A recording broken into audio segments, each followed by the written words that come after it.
Hi everyone, this is Zach Rubin and I'm joined today with Drew Tarvin for our webinar on humor that works. Thanks so much for sharing your knowledge with us today, Drew. Yeah, absolutely. I'm excited to be here. Great. There is going to be time for questions throughout the presentation, and I know Drew will be asking for some thoughts and responses from participants throughout. So whenever those come up or when you have questions, please just click the Ask a Question button below the video to share and ask your questions. And I'll give a quick introduction and we can let Drew take it away. Andrew Tarvin is the world's first humor engineer, teaching people how to get better results while having more fun.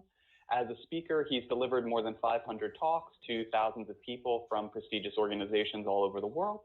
He's the author of 3 best-selling books, including Humor That Works, The Missing Skill for Success and Happiness at Work, which is the title of our webinar today. And Drew's writing has been featured in publications such as the Wall Street Journal, Forbes, and Fast Company. And he's been the guest on more than 40 podcasts, and his popular TED Talk has been viewed more than 4 million times. And Drew, I'll hand it over to you to get us started. Excellent. Well, thank you, Zach, so much for the warm introduction. And thank you all for joining us during the middle of your day for a topic that I think is really important. I am coming to you live virtually from New York City here in the East Village. So it is possible we will hear sounds and things coming by. I'm curious where you are zooming in from or listening in from. And as Zach mentioned, we are going to have a little bit of interaction that can become in the form of asking an actual question that you have or using the Ask a Question feature to respond to some of the prompts that I share. So I would love to actually practice that as we get things started. So if you click on the Ask a Question button, just go ahead and type in where you are watching from today so we can get a sense of the range of where people are from. As I mentioned, I'm here in the East Village where yesterday I was giving a presentation, and in the middle of it, a crane decided that it was a perfect time to schedule a refrigerator to an apartment next door. So again, we may have some noises that come in, but hopefully you can all hear me well. So again, you're just typing Ask a Question and sharing where you are watching from, and we'll check in as we think about this topic of humor. Right? Particularly now with everything going on, it's a challenging time. Stress is high, uncertainty is high, and some people I think are handling better than others. For me, I've been, when I'm not traveling and out speaking to different organizations, I'm working from home. So it's been relatively seamless as a transition for me. Other people are realizing that they were much better at homing from work than they were working from home. They were better at checking Facebook and other things in the workplace than they are working at home. And some people are realizing that it's called remote work for some people because it's hard to find. So we're going to be talking about how humor can help us in general as a life skill, but also in these particular times as well. So I can already see in the comments that people are already sharing where they're coming in from. So we've got Ali from Richmond and Eden from Columbia. So certainly you can continue to share those. We've got a wide range across the entire country. So thank you all so much for joining. Now, to give a little bit of background of why I speak about this subject, it's probably important to know a little bit more about me. And probably the most important thing to know is that I am a nerd. If you are wondering what type of nerd, the answer is yes. Computer, math, sci-fi, Dungeons and Dragons, Star Wars, Star Trek, Starbucks, all of them. But most specifically, I'm an engineer. You know, as an engineer, I've always been obsessed with efficiency ever since I can remember, really since before I can remember, because I was born 3 weeks early. So apparently even in the womb, I was like, I don't need a full 9 months. I'm ready to go right now, right? Let's do this, Mom. I remember thinking in school for me, SMART was getting a 93% in all of my classes because a 93% was the lowest grade you could get and still get an A. And it got to the point that if I got a 94, 95, or worst case scenario, a 100%, I was upset because it meant that I did more work than I had to do, right? Obsessed with efficiency. So I went on to The Ohio State University, got a degree in computer science and engineering. And after I graduated, I started working at Procter & Gamble as an IT project manager. And I remember a few weeks on the job at P&G being in this meeting that was so boring, like incredibly, like makes you want to cry levels of boring, like where you start daydreaming about other things you wish you could be doing instead of being in that meeting, where you're like, I wish I could be like folding laundry right now, or I wish that I was getting a root canal just so I could feel something, right? And the problem with this particular boring meeting was that I was the one leading the meeting. And I had this realization where it's like, okay, if I'm bored while talking, they have to be bored while listening. And I had a bit of an existential crisis after that, because I was like worried. I was like, is this the rest of my career? Is this what I've signed up for? I had a good time in high school. I had a good time in college. And now I'm working in the quote unquote real world. Is this the next 40, 50, 60 years of my life, is boring meeting after boring meeting after boring meeting? And I was talking with a friend of mine about it, and he was like, Drew, why don't you just solve the problem of being bored? I was like, what do you mean? He's like, you're an engineer, you love solving problems. Why don't you attack boredom in a meeting as something to solve? And at the time, I had just recently learned that Alfred Hitchcock was in pretty much every single one of his films, as a silhouette in the background or a stranger passing by.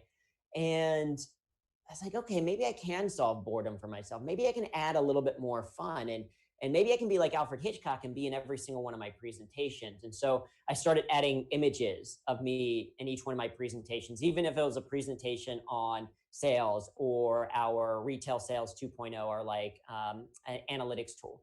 I'd find subtle ways to incorporate myself. And then I was like, okay, well, I'm the project manager. That means I get to name the project. Maybe I can name the project something more interesting, something more fun, like project optimization, instead of just like retail sales 2.0. And I can do personality assessments with my team members, right? In addition to Myers-Briggs, et cetera. I could also, or DISC, I can do things like, which Star Wars character are you? R2D2. And as I started to do these small, subtle things for adding humor, I noticed, one, I was a lot more engaged in my own work, and two, that other people seemed to be enjoying them well. People were more likely to come to my meetings. They're more likely to read my emails. I had relationships not only with my team, but my coworkers, my clients, etc. And over time, I've learned that this wasn't by chance, right? That there's actually a lot of research on the value of humor in the workplace, but it's not something that they often teach in business school. So this is the missing skill for success and happiness at work, which is what we're going to talk about today. Now, as a project manager, I do know that every meeting should start with an agenda and end on next steps. So this is our agenda for the next hour or so. Right, we're going to start first with a presentation. I planned for tech issues at 12:02. It is virtual, so sometimes that always happens, but Zach has been fantastic taking care of that, so we haven't had any tech issues. Those are already resolved. We're at the agenda slide. We're 1 minute behind. I'm telling a little bit of a longer story, but I'll make sure that we catch up. 12:12, I'm going to share some stats about work, fundamental truths of work and life. That's going to be kind of the focus of our talk today. I'm going to share an embarrassing picture of me at 12:21. We'll talk a little bit about the reticular activating system at 12:32. You're going to hear a rare insult at 12:38. We'll explain a little bit about how happiness works and how it relates to success. We'll do a little bit of Q&A, and of course, you can share in the Q&A as we go along. We'll be checking in on that. I'll talk about an action you can take right now. We'll end at 1 o'clock. You'll then go through the rest of the day. At the end of the day, you'll share a recap with your significant other, your roommate, or your cat.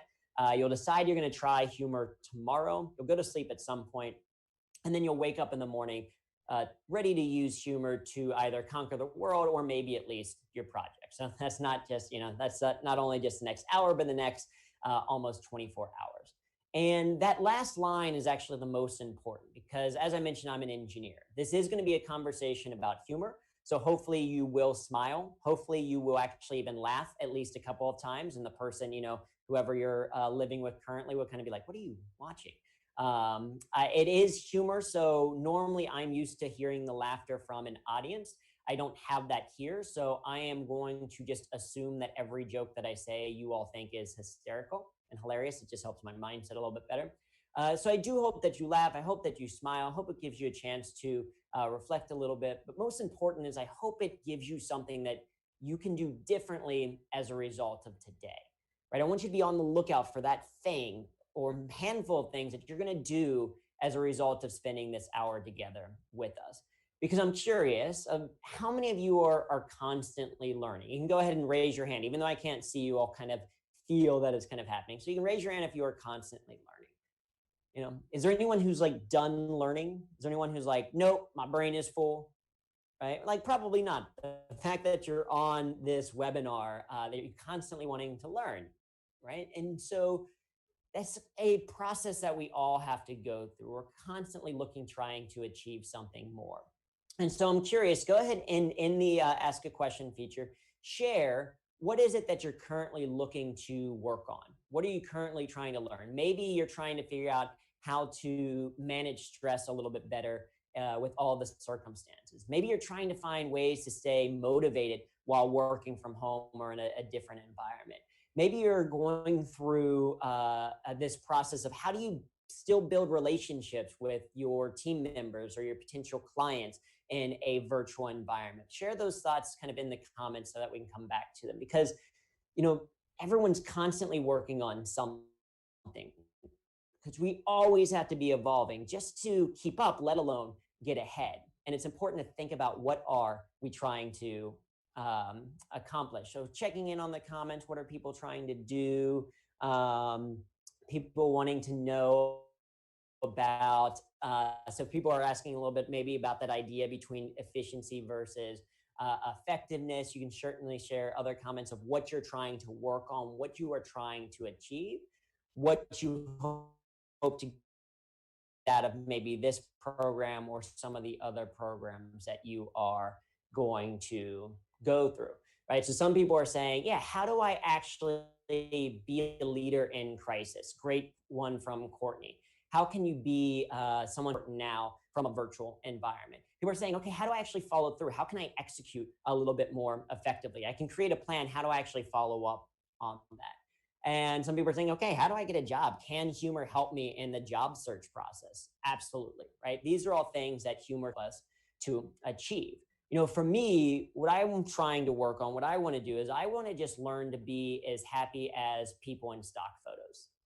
Like, this gentleman is so happy to be going through email. He's like, yes, please, someone else hit reply to all to a message that should not be reply to all to, right? He's so happy about it.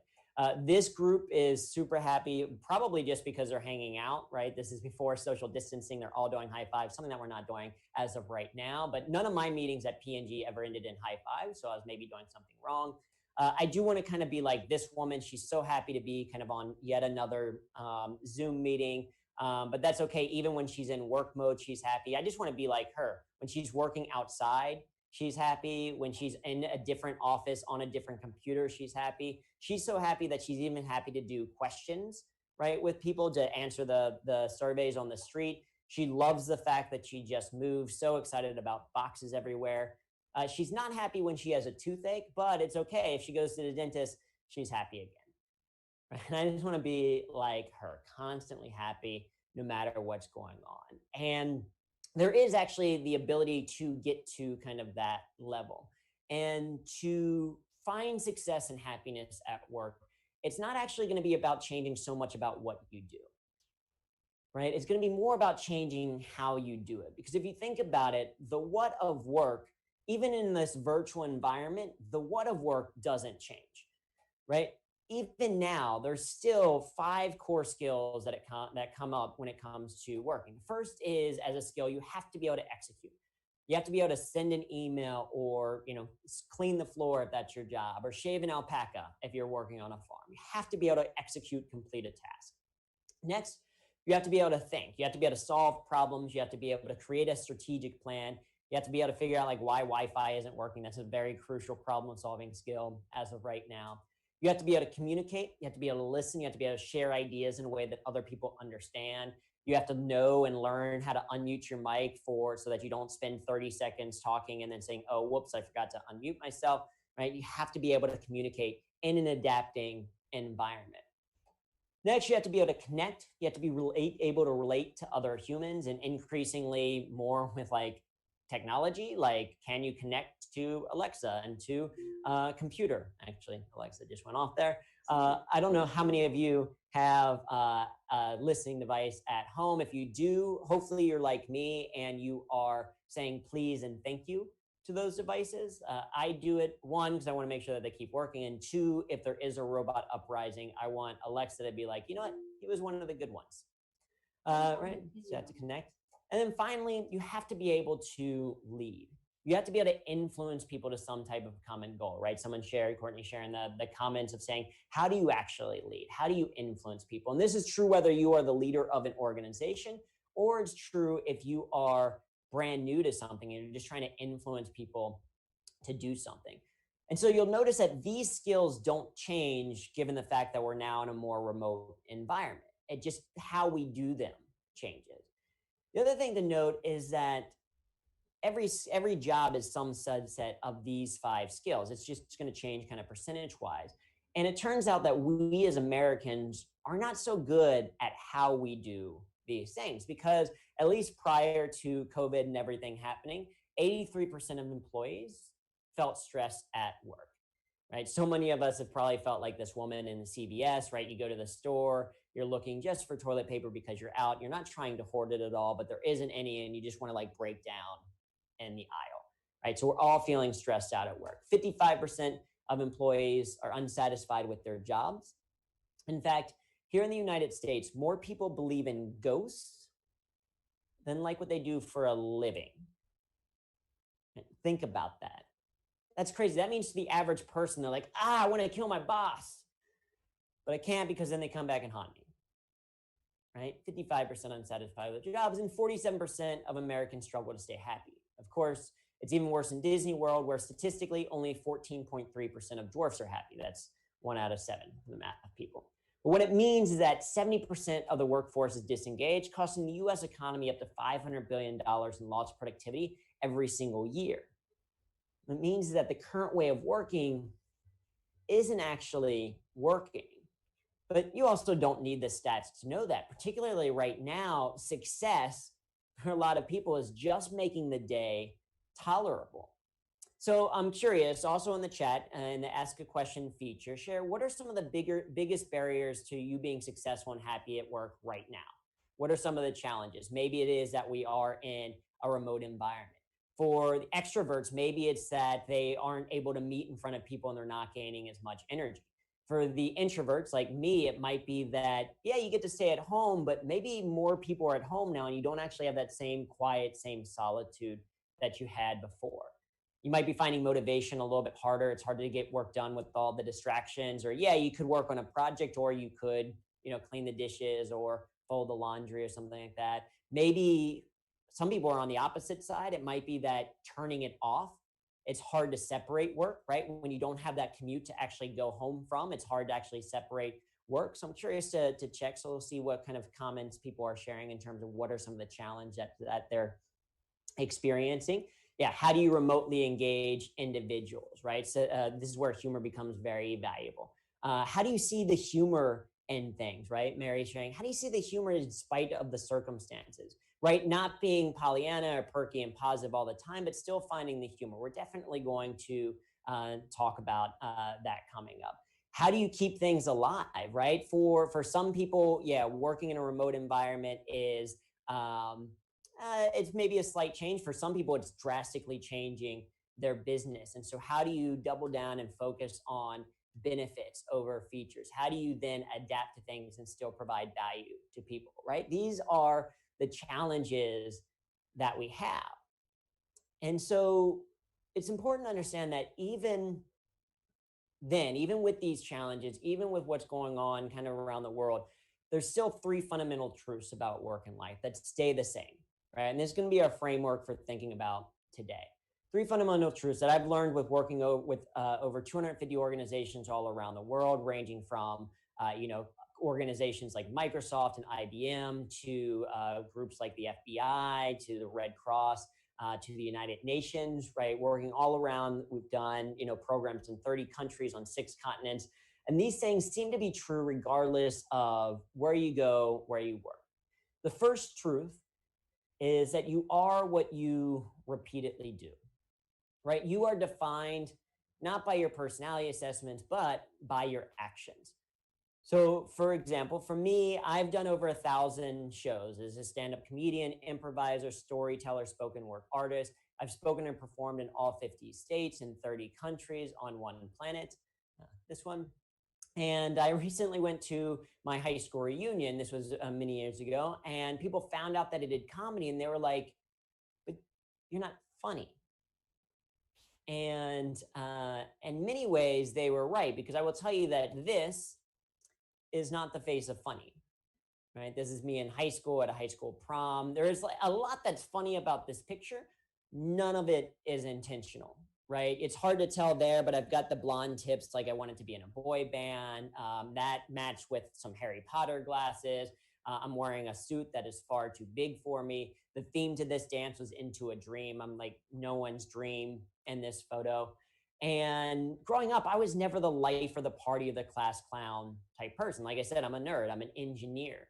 And if you know your personality assessments, I am a type A blue square conscientious INTJ with the sign of Aquarius. That means that I am a stubborn, ambitious introvert who likes long walks on the beach by myself. And over time, though, I've learned we are not our personality assessments. They might give us insight into our behavior. They might help motivate who we are, but they don't define us. And when I talk about humor, sometimes people relate that to stand-up comedy or improv. And if I say something like that, they're like, oh, I could never do that. Well, it's true, yeah, if you have that mindset, if you never actually try. But again, you're not defined by your personality, you're defined by your actions. And so if you do the actions of, say, a humorist, you become a humorist. And that's what happened to me. My best friend there in the middle wanted to start an improv comedy group. He needed people and forced me to join. And as you can probably tell from this photo, we were not very good, at least to start, right? We had no idea what we were doing. We watched whose line is it anyway, and then tried to repeat what we saw. But over time, with practice and repetition, we got better. And that's how you get better at any new skill. In fact, I want to do a quick activity with you all. Again, I can't see you do this, but I will kind of feel or sense that you're doing this. Plus, it gives you something fun to kind of practice. I'm going to mirror this for you. So on your left hand, I want you to point forward, just like that, right? So you're just pointing forward, just like that. On your right hand, you're giving a thumbs up, right? Just a thumbs up. So you've got those up now in front of you. And now just switch the two. And you can switch back and forth, back and forth, right? And you don't want to have a gun, right? Some of you may have guns where it's the thumb up and the finger out. Nope, it's just one thumb up or finger out. It's a little bit challenging, I know, sometimes. It's a little bit harder than maybe you expected.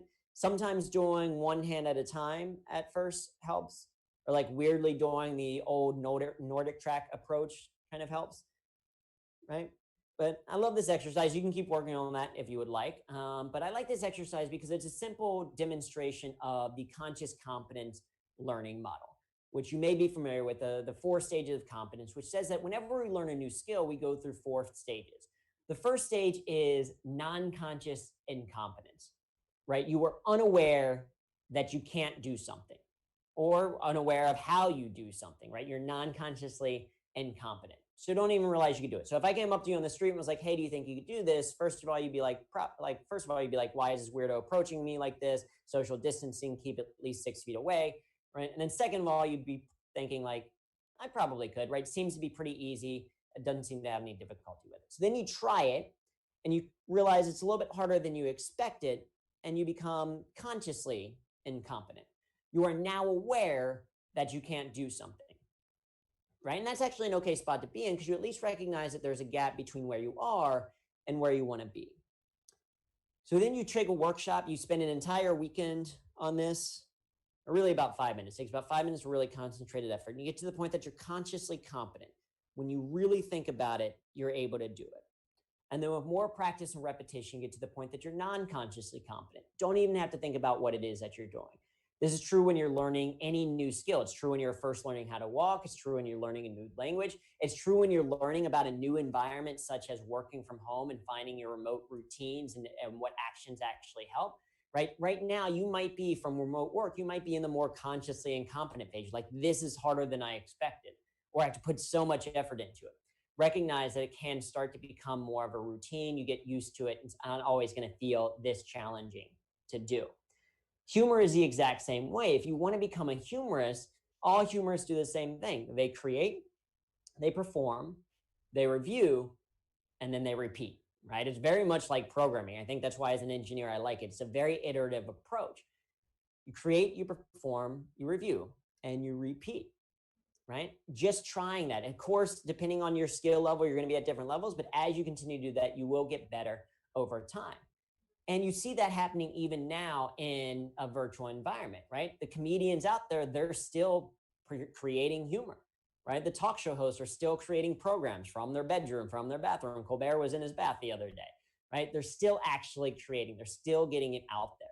We're doing the same thing. We just had a virtual storytelling show last night where we had some people coming on to tell stories about humor. We've got events coming up every single day of April. It is National Humor Month. So in every day of April, we're celebrating with 30 days of humor. We have some type of event every single day, right? Because that's what we do. If we want to be humorous, then we create humor. You see that even with people who maybe aren't quote unquote comedians. I love the challenge that Getty Museum put out about recreating artwork at home. So this is a couple of great examples of different artwork. I love this zebra. That's incredible creativity. This just makes me hungry, right? For bologna with Salvador Dali, right? It's people expressing their ideas. So it comes back to that idea of you are what you repeatedly do, right? If you find ways to find humor in the work, everything around you, you become a humorist. If you find ways to still lead your team, to motivate them, to give them suggestions, to check in on them, you are still a leader. You're defined mostly by your actions. So that's fundamental truth number one. You are what you repeatedly do. So be very specific and detailed about what it is that you're doing.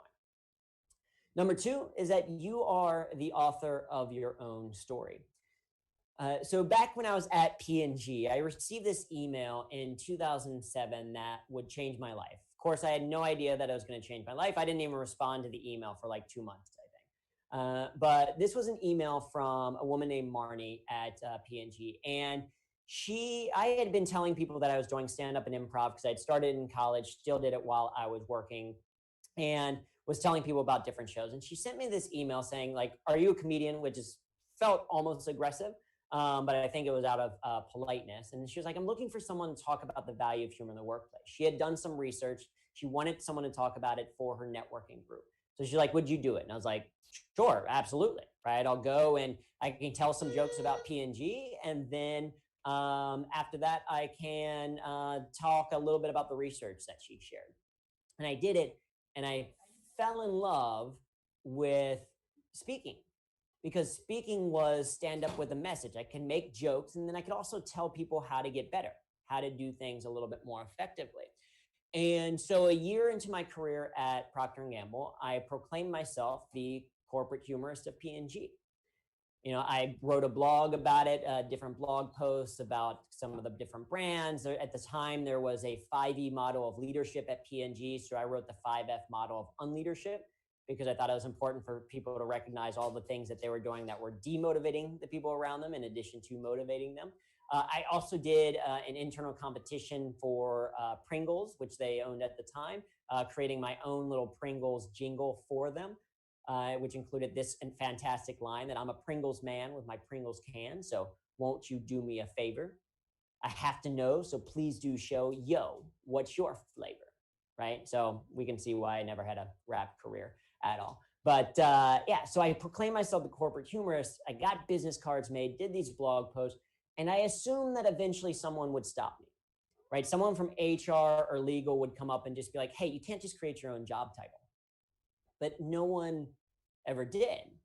Instead, people started referring to me as the corporate humorist. And so I started to do more research on humor. I started to incorporate even more humor into my programs. I started teaching other people about the value of humor, and I fell in love with that work. And the more I focused on humor, the more I found additional ways to use it. And part of this is an aspect of an area of the brain called the reticular activating system. Now, I will give the disclaimer that I am just an engineer. This is my understanding of it. There's probably many of you on the line that have a better understanding of this. But as far as my understanding goes, the reticular activating system, RAS, one of its function is selective attention, right? Every single day, we are constantly bombarded by information, and the brain has to decide which of those things do we elevate to a conscious level and which things do we just kind of ignore. And that's part of what the RAS does. And it's based on kind of information that you give it. So for example, I'm sure many of you have seen the FedEx logo before. But if I tell you to start looking for the arrow within the FedEx logo, you start to notice something different that you maybe haven't seen, right? There's an arrow between the E and the X. By articulating that, it changes kind of what you're noticing. You haven't noticed it before. Now, every single time you see the FedEx logo, you will see that arrow. The same is true for the Baskin-Robbins logo. If I tell you to look for the number 31, same is true for Tostitos. This was the biggest shock to me, Tostitos. If I tell you to look for the people having dip, right, it changes your perspective. And also Hershey's Kisses. This one's a little bit more subtle, hard to find, but you can find a kiss within the word kisses if you look to the side. So what we give our input to our brain is kind of partially what we see. It's kind of like if a friend of yours buys a certain pair of shoes or maybe a certain car, and then you start to notice those shoes or that car everywhere. Well, it's not that more of those are necessarily on the road, but you just changed your brain to say, okay, this is something that's maybe important for me to understand. And what determines what you see is partly what you find important. That's why you could be in a crowded bar, prior to social distancing, you could be in a crowded place and someone say your name and you hear it. It's why if someone says Andy directly to my face, I won't respond because I don't go by Andy. I don't resonate with the name Andy. But you could whisper the name Drew across the room and I'd be like, what? People have even said, you could even say, I drew a picture. I would be like, what? Talking to me? Right? There's certain things that capture our attention. So the question becomes, what are you telling your brain to look out for? Or said differently, what's the story you are telling yourself? Because your thoughts and your focus become the lens through which you see the world, right? We are no doubt living in very challenging times.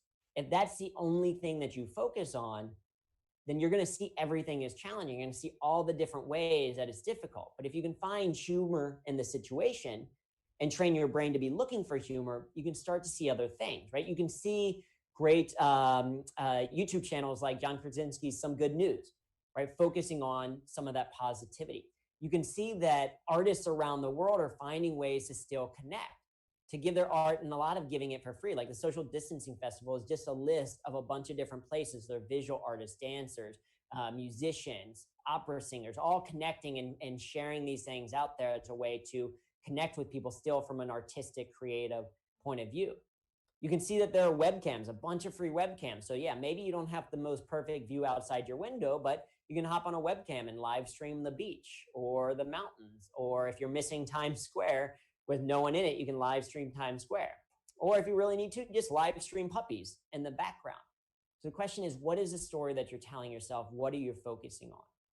One of the things that pretty much every humorist or comedian does is create a humor notebook.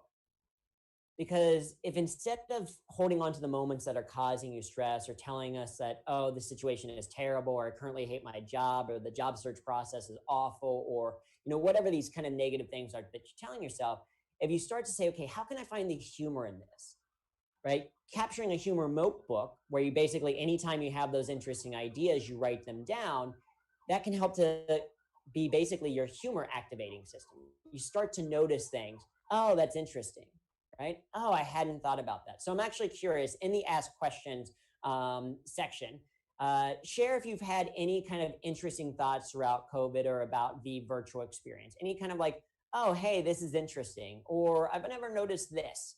Certainly share those in the comments. One that's new for me is my nephew, Theo. He is 2 years old, and I've been doing a lot more virtual chats with him, which have been exciting. But his favorite part seems to not be us talking, not me showing him the streets of New York from my window or anything. His favorite part seems to be hanging up. He loves to be able to press a button, to the point that I'll be in the middle of saying something into him and he'll just be like, bye, and then press a button. And I've realized that I wish I could do that as well. I think sometimes my favorite part of a phone call is just hanging up on people. But let's take a look in the comments, see if people are thinking of things that they found. what humor people have found for this. Some of the humor maybe that you found is from these slides, so we will be sharing, you will have access to the slides a little bit later. So laughing. So people even finding in the moment in this situation. So Suzanne saying, hey, we tried this thing right now and it's difficult. Sometimes kids are actually better at it than adults are. So it's just giving you something fun, just to give you something to focus on a little bit. What are the things that make you laugh? What are the things that make you smile? Capture them in a humor notebook. Because you are the author of your own story, right? You dictate what story you're telling yourself. And there's that cliche advice, I don't know, maybe you've heard it, that says, if someone wrote a book about your life, would anyone care to read it? Right? And I think it's more specific than that. It's not would anyone care to read it. If someone wrote a book about your life, would you care to read it? Right? Each day is another page of your story. And if you're currently reading your story and thinking like, man, why did this person stay like miserable for so long? Why did this person not look for fun things to do? Why did this person let the stress of kind of the situation impact their relationships or at home? Or why did this person always focus on all these negative things instead of some of the fun things that they were able to do? Right? Remember, you're the author of your own story. You can change the story. So start thinking about what story you want to be able to tell yourself and other people.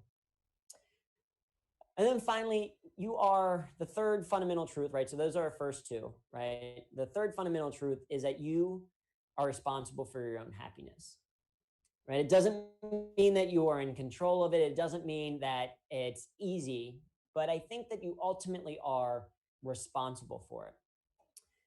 So to kind of wrap up the P&G story, I had been working at P&G. I was a self-proclaimed corporate humorist for quite a while. And I had been incorporating a lot of humor into my meetings. And I remember coming out of a meeting one day and my coworker, Sarah, aka Ewok from our personality assessment, pulled me aside. And I was a little bit nervous because Sarah had always been a little bit quieter on the team. She was also a little bit more senior. So I wasn't sure what she wanted. She was like, Drew, I just wanted to thank you. And I was a little bit surprised, but I was like, okay, yeah, it's about time you're thanking me. What are you thanking me for? And she's like, I wanted to just thank you for this project. It's been fun. And I was like, yes, right? Finally, someone else who appreciates the joys of Bayesian probability and predictive analytics. Am I right? She's like, what are you talking about? No. It's like, I wanted to thank you because the project's been fun. You gave us team nicknames. It's called Project Optimization. You taught us some improv activities. And she went on to say, she was like, before I joined your team, I was stressed out. I was overwhelmed. I dreaded Sunday because it meant that Monday I was going into the workplace, and it just got me so stressed out that I couldn't even enjoy my last day of the weekend each week. She's like, honestly, I was thinking about quitting. And then I joined your team and I realized, one, that you were having fun. You made it fun for us. And at some point I realized no one told you to have fun. No one told you to do these things. You just decided to. And Ewok was right? No one told me to use humor, but no one ever stopped me either. Most people assume that they can't use humor in the workplace. The reality is that I always assumed that I could. And it's gotten me better results. People actually want to experience humor. And particularly now you're in a time where you control your own work. Your boss can't yell at you for like, hey, you're laughing over there, because they're not necessarily going to see it while you're working from home. And the truth about happiness, particularly when it comes to work, is that to be happy, you don't have to do what you love, but rather love what you do. And that's a subtle but important distinction. You don't have to do what you love, but you have to love what you do. And some of it is about changing your perspective. Because I'm curious, right? What do you think comes first? Has thought exercise for yourself. What comes first, success or happiness? And a lot of people think that success leads to happiness. Just think about schoolwork. It's like you're going through school, you're growing up, and you're like, okay, I got to get good grades so I get into a good university. All right, I got to get good grades at the university so I get a good job. Okay, once I get a good job, I got to do well at that job so I get a promotion. All right, so once I get the promotion, then I can buy that car and then I'll be happy. Right? We think, oh, once I have blank, I will be happy. I'm sure many of us kind of are thinking back to like, man, I remember in December being like, man, I just wish I had a little bit more time at home to a break from things so that I could work on stuff. Well, we're kind of getting that a little bit now that the world is completely different. Doesn't automatically bring happiness. People are like, oh, I would just, if we could just get that grocery delivery, I'd be happy. Problem is that that's only going to make us happy for a period of time, right? There's something in positive psychology called hedonic adaptation, where it's this theory that everyone has a base happiness set point. And when something positive happens to, or when something negative happens to them, that's going to affect people's mood for a period of time, but then they will bounce back. People are resilient. That's a good thing, right? So even with COVID, yes, people are negatively impacted, but you do start to normalize a little bit at some point. And it's different for everyone, right? Because everyone's circumstances are also different. I do recognize that some people's challenges are harder than others, right? But overall, you will return. That's resilience. That's a good thing. However, the same is true for positive things happening to you. If you do get that promotion, you do get that raise, you do get that milkshake, which I love, happy every time I get a milkshake, right? It makes you happy for a period of time, but then you return back to that same base happiness set point. That becomes entitlement. Not so good, right? And when I'm talking about happiness here, I think it is important to understand that when we talk about things like staying positive, it doesn't mean you have to be happy all the time. Doesn't mean that you have to pretend like nothing is bad. Doesn't have to pretend like you've always got to put a smile on your face. It just means that even on the hard days, you know that better ones are coming, right? So how do we raise that base happiness set point? Well, positive psychologists say that there's really kind of three big ways that you can do that. The first is by expressing more gratitude, right? By saying thank you a little bit more. In one study, they found that people who wrote a gratitude journal each day, where they wrote down 3 things at the end of each day that they were thankful for, after 10 weeks, they showed more gratitude. They were more optimistic. They felt better about their lives. They also exercised more. And so there's these positive effects when it comes to expressing gratitude. And when we think about gratitude, it doesn't necessarily have to be this big, grandiose thing. In fact, there's a fantastic exercise called What's Not Wrong with Your Life. And so I would love, actually, in the chat, so clicking on the Ask Question button, I would love for you to comment with something that is not wrong with your life right now, right? The bar doesn't have to be that high. So click on the Ask a Question button and share one thing that's not wrong with your life. Because yes, there's a lot of challenges that are going on, some certainly more so for others, but there's oftentimes something you can find, at least one thing that's not wrong. So for me, what's not wrong, some silver lining is that I can now finally see if I can actually grow a beard. I don't think it's fully coming in, but this is something that I would not do if I was doing a bunch of in-person keynotes, right? I'm doing more virtual programming now, so I can do that. What's not wrong with my life is that I'm with my fiance. So we got engaged in early February in Australia, and then came back and everything changed. But I'm luckily with a person who I was already like, yeah, I already want to spend the rest of my life with this person. Okay, so now we're hanging out together, right? Like I feel really bad for the people who are just getting ready to go through a breakup, right? Much more challenging. And what's not wrong in my life, I'm very fortunate that me and my family, we're all healthy. We're all quarantining. We're all self-isolating. We're okay, right? So these are the small things that we can find, or big things that we can find, that we're grateful for. So I'm curious to say, let's see what people are sharing. People have, I have warm running water. My family is healthy. Stacy says, I am able to do my job and some work. Mark, absolutely. You're alive. There's nothing wrong with that. Anne has her health. Marco has his health. Yeah. People that don't have coronavirus. We have eyesight, etc. Right? We have all these different things that we can be positive for, right? And so gratitude doesn't have to be, again, this big grandiose thing. We can just look at the small things that we are happy about, and that will improve our optimism and improve our happiness over time. The second thing that we can do for improving our base level happiness set point is support. Right, is finding that in our social circle, right? And the way that you become this happy, even about going to the dentist, is you surround yourself hang out with people from like stock photos, right? Connect virtually with the people that make you smile. Because I'm sure everyone has someone in their life who lights up a room whenever that person enters a room. Do you all know someone like that, right? They light up a room whenever that person enters a room. A good friend of mine like that was from high school. His nickname was Friday, because whenever he showed up, it felt like a Friday, right? Some of you might know those people who light up the room whenever that person leaves that room. right? That's real. They tend to be the Mondays, right? Find ways to virtually connect with more Fridays in your life and less Mondays, because the mood of the people around you impacts your own mood. And you've experienced this before, right? If you hop on a virtual call and it's your nephew and he's smiling at you, right? It's going to make you smile. That's why Victor Borg said the shortest distance between two people is a smile. However, if you're constantly connecting with negative people in your life, that's also going to bring down your mood. So be conscious of who you are connecting with and use this as a time to proactively connect, especially as leaders. Proactively check in with the people on your team, because what you like, management is all about managing tasks. Leadership is about managing humans and the emotions. And so check in less about, hey, how do you get your work done, and more about how are you as a human being doing. Do things like, there's virtual happy hours that people are doing. You can still kind of share a glass of wine or a glass of water with people. People are still playing virtual board games, right? You can connect on that. We're starting a virtual D&D group with me and some of my friends. Pandemic, very accurate or maybe apropos game of the board game of Pandemic there. Some people are still even getting married on Zoom, right? They're still finding ways to connect in a social way. Because in a way, social distancing is actually an inaccurate term for what we should be doing. We should be physically distancing, but we should be virtually connecting, right? We should be socially connecting through virtual things, right? So find ways to engage with people, proactively outreach to your team. Encourage that you have a happy hour with your team at work, or encourage that in part of the virtual meeting that you already have, add a little bit of humor to it. Teach a short improv exercise.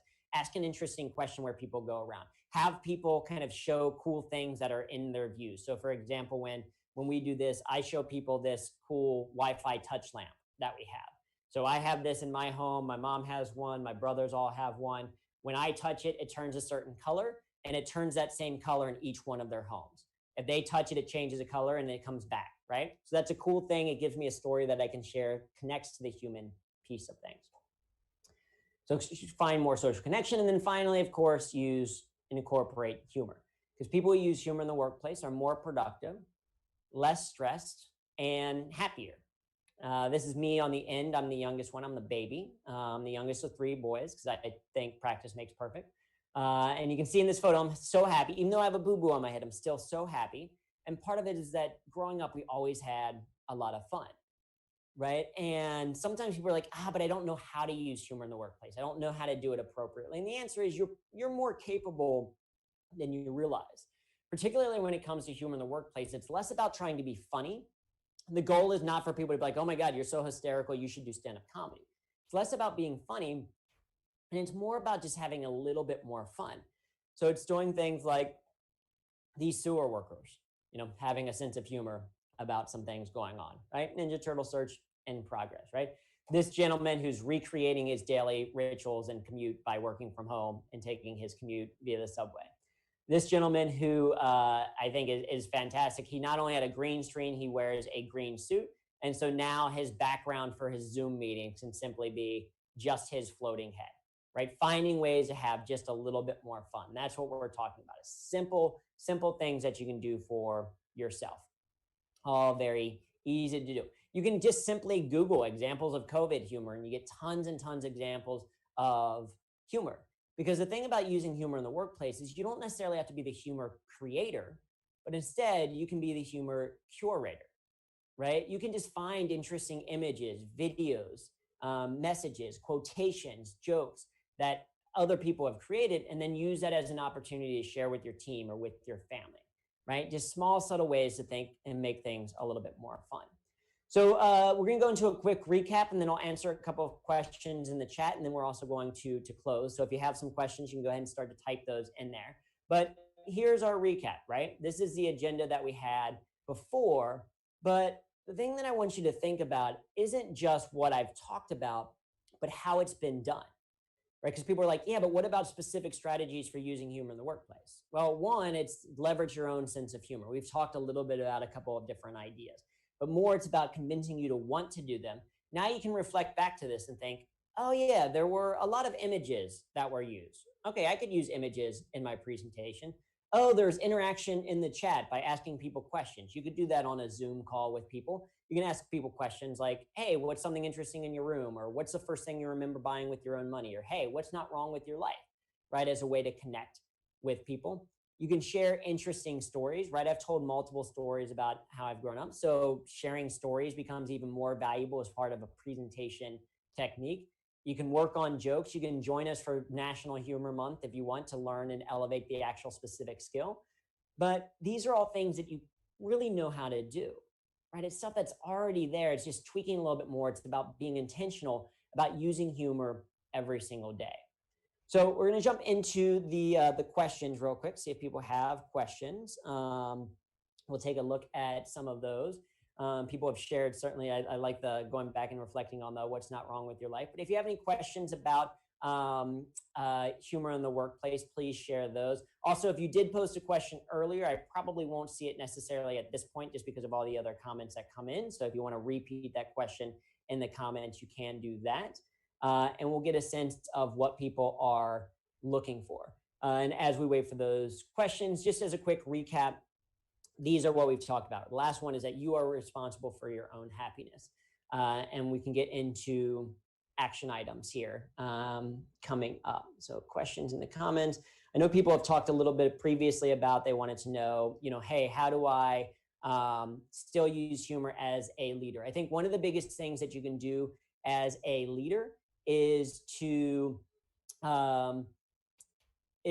smile a little bit more, to laugh a little bit more. When people on, say, a Zoom call or something like that, make something that, like, say something that is actually funny, laugh a little bit more, right? Because the number one reason why people don't use humor in the workplace is they don't think that their boss or coworkers would approve, which means that if your team isn't having that much fun, you are probably part of the reason why, right? Maybe not intentionally, maybe not you're shutting it down, but if they don't see you using humor, then they don't necessarily know that they have permission to use it themselves. So one, use more humor as a leader yourself and encourage people to do it. Call them out when they do things that are positive, recognize them. For April, we are doing a corporate humor awards. So people can nominate. You can also self-nominate if you would like, for individuals and organizations using humor so that we can recognize people for the humor that they use. So Melissa previously said, hey, I was voted most fun in high school and wittiest, but lost it over the years with so much responsibility. How do you regain that? Well, think about your sense of humor. What are the things that you used to do, and can you start to incorporate some of those things? What was it about younger you before you had this like misconceived notion that, oh, you have to be serious all the time? What were some of the things that you did and liked doing? So how can you do more of them? Other questions that are coming up. So how do you use humor for people who are frequently condescending of others in meetings? Well, so one, humor is great for building rapport. It's also great for diffusing tension. So if you have some off the cuff kind of humor in the moment to bring people out, that can happen. It's probably a much larger conversation, Tracy, to say, okay, how do you get people to stop being condescending?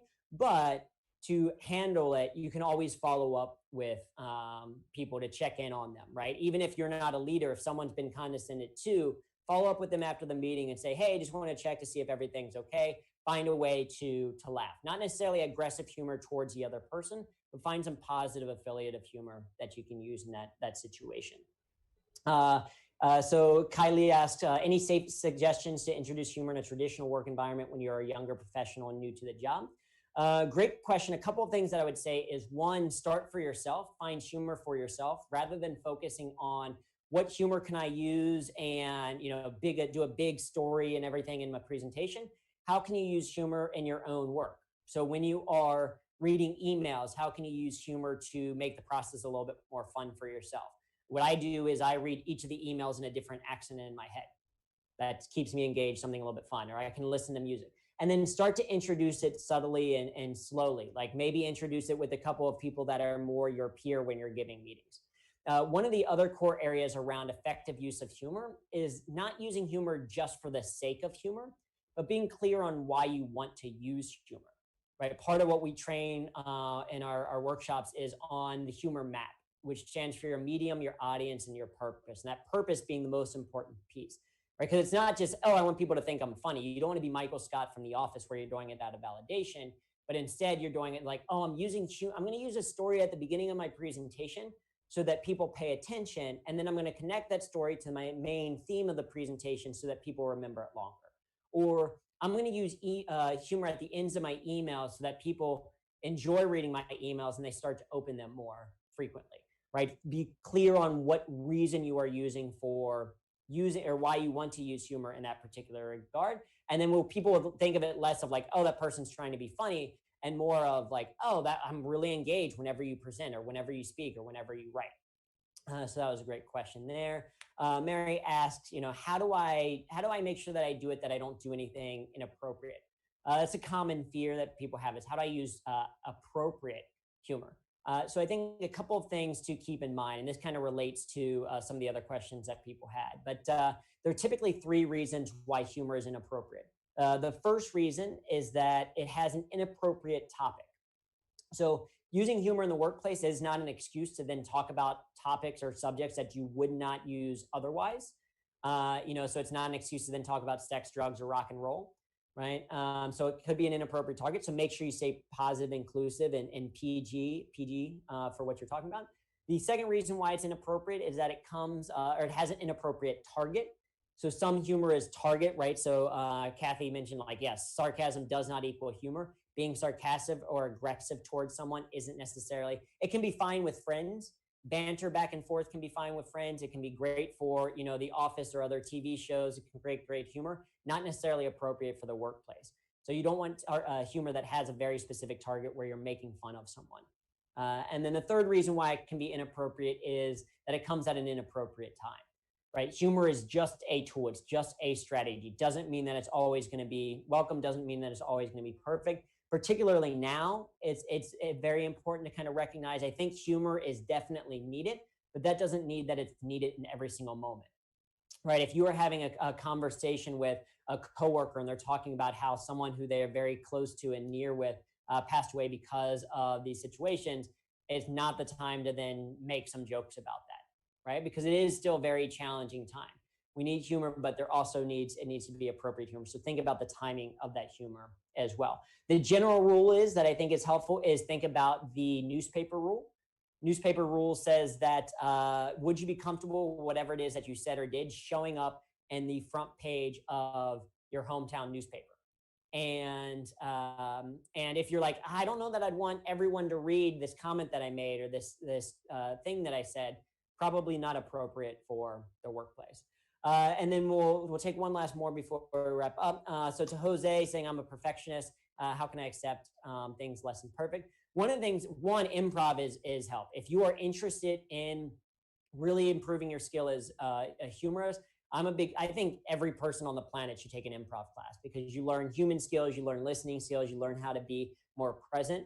You also learn that failure is just data. Right? Failure is just data. To say that the thing that you tried didn't work. It's not commentary on your worth as a human being. It's not saying that you're awful and never going to be good. It's just saying that thing that you tried in that way did not work. And so now you can learn from it. Now you can take that as additional data to improve on the next time. So having that mindset can help. So to jump into kind of your action items, because as I mentioned, as a project manager, every meeting starts with an agenda, has to end on next steps. I call them action items because I think it sounds cooler. First action item, primary action item is to start using humor. And I know that's a terrible action item. It's not specific. It's not measurable. It doesn't follow that SMART framework. So more specifically from that, if we remember kind of the 3 fundamental truths, if you are what you repeatedly do, be crystal clear in defining on the actions you want to live. Think about the type of person you want to be and get clear on that. If you are the author of your own story, start to pay attention to the story that you're telling yourself and the story that you want it to be, right? Think about the things that are positive. Think about the things you are focused on. Keep a humor notebook so you track the humor moments in your life. And if you are responsible for your own happiness, go out and seek gratitude, seek support, social support, have fun with what you want to do. If you want a little bit more specific detail on humor in the workplace, if you go to humor.me/start, you can sign up for a free 7-day humor challenge where over the next 7 days, you'll get an email from us. That's just a challenge as a way to help you to build that humor skill, talking about the humor notebook and how to find some things and how to then actually deliver and perform them. But it's something to help you to start to develop that humor habit. The other thing that we are doing right now is 30 days of humor. So I mentioned an improv class. We're doing free improv classes on Sundays, every single Sunday. So you can certainly check that out. More information there though at humor.me/start. So certainly go there. If you're like, I don't want to do any of those things, if you do want to contact me, you can get a hold of me. That's my social media handle. If you love puns and things like that, that's what most of my social media feed is. Or if you want more information about what we're up to, our website is there, email is there as well. Because the last thing is that humor is a choice, right? You decide every single day how you're going to do your work. And if maybe you don't want to do any of those things, maybe you're like, listen, I'm tired of your voice, I don't want to do that. The thing that we'll encourage you to do is simply think at least one smile per hour. Think, what is at least one thing that I can do? Not necessarily to just smile once per hour, but what's one thing that I can do that I can drive a smile per hour, that makes me smile or that makes someone else smile? And try to think about that every single hour of the day. Like, okay, I'm waking up. What's the first thing that I can do to make me smile? Okay, I have an hour-long meeting. What's one thing that I can do to make people smile in the meeting? Okay, I've got to do all these chores. What's one thing that I can do to make myself smile? Right? Because you decide every single day how you're going to do your work. So why not choose to be more productive, less stressed, and happier? Why not choose to get better results and have more fun? Why not choose humor that works? You all have been fantastic. Thank you so much for listening, and I'll give it now back to Zach. Drew, thank you so much. I had to mute myself. I was laughing out loud several times. So thank you for a lot of good information there and for putting a smile on, I'm sure, most people's faces here. The recording will be available, so there'll be an email sent out at some point tomorrow with the link to that. Feel free to share with friends and other alumni and all of that. And feel free to check out some other upcoming webinars. And Drew, thank you so much again for joining us. Yeah, absolutely. Thank you for having me.